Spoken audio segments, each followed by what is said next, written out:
everyone, welcome to today's tutorial, and in this video I will be covering a really interesting tool called the gradient tool.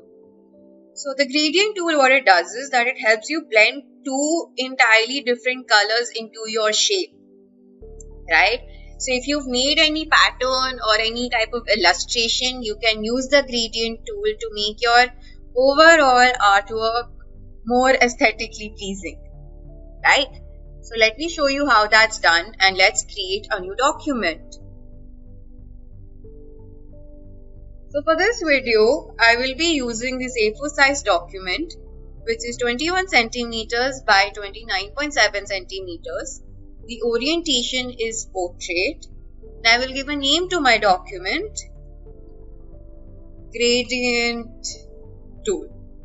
Okay. So of course, you all are free to choose any of these documents that have been provided by Adobe Illustrator, or just customize it even further and provide your own values right here. Right, so let's begin.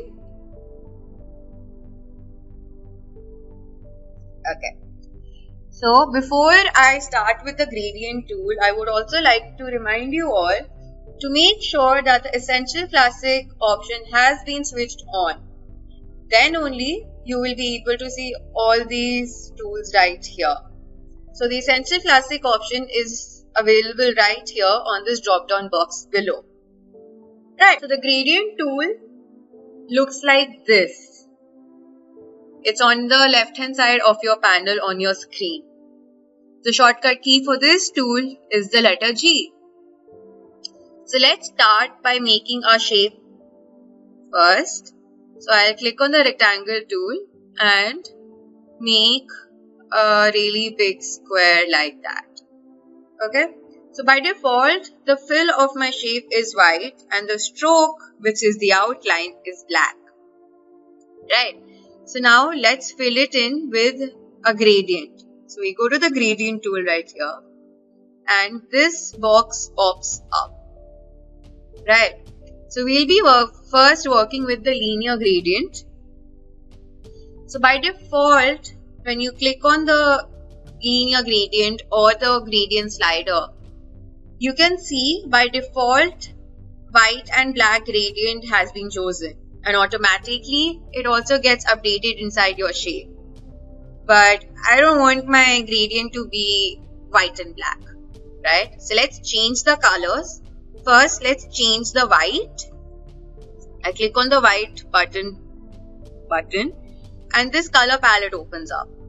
So I'll be using yellow. So you can choose any other color you like, right?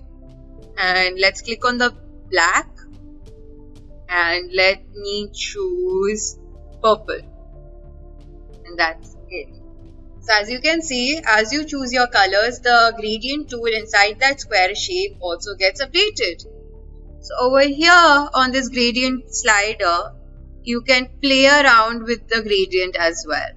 So if you click and drag your gradient slider towards your left, you can see this purple color becomes dominant. Similarly, if you drag it on the other side, the yellow color becomes more dominant. So if you want a blend of both these colors equally, we can bring it right here in the middle around 50%. Now it looks a lot better, doesn't it?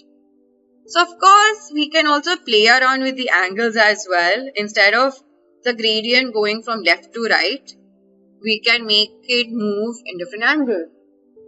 So if we go to this angle drop down option, we can choose any of these angles, right?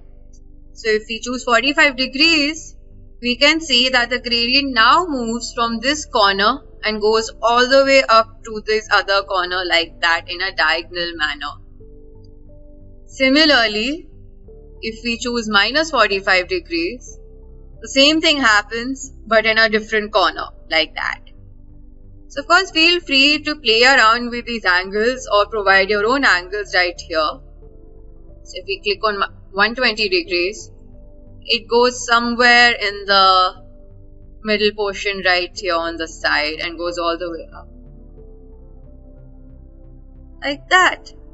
So this was the linear gradient, right? So let's have a look at the other gradients as well. So the middle portion right here is the radial gradient. So if you click on it, as you can see, the gradient now happens from the middle and goes all the way from the sides like that in a circular manner right here. Right? So of course you can play around with the gradient slider like that. Make yellow to be a little bit more prominent, or you can blend it a little bit more like that. Right? So play around with the gradient slider, see which one suits you or your illustrations the best. Now we come to the last type of gradient, which is the freedom gradient. Now this is really interesting, right? So if you click on this, you can actually play around with the gradient, okay? So right now, we're in the lines one right now. So if we just click on any of these points and provide different kinds of lines like that, somewhat like this, you can see the gradient is happening, but in a much more free-form manner like that. Okay, so feel free, play around with the gradient with this line option in the gradient tool. Or similarly, if we go back to the points tool right here, we can play around with the points, right? We can drag it wherever we want our points to be, and the gradient will happen on that particular point. Right, so we can go crazy with the freedom gradient and play around as to how we want our gradient to look like. And that's it. And this was the gradient tool. So it's not that hard to use the gradient tool at all. It's super easy, but you need a little practice to get the hang of the gradient tool. Right, so now once you've done your practice on your document, you go back to the file option right here to save your document. Click on file and you go to save as. So by default, your document will be saved as an Adobe Illustrator file.